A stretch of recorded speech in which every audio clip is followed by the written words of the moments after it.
head they गोल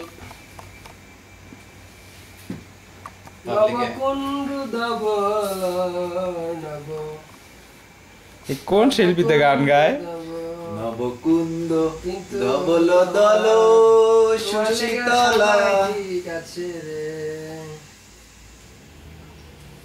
তুই সবসময় সাদা জিনিস পারবা দলা জিনিস দলা এ নেবার লাফায় কি হে এ গঞ্জিকা খাইছেন নাকি দুই পোলটা কেন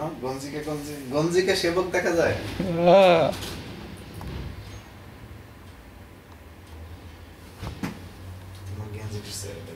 ওকে ওকে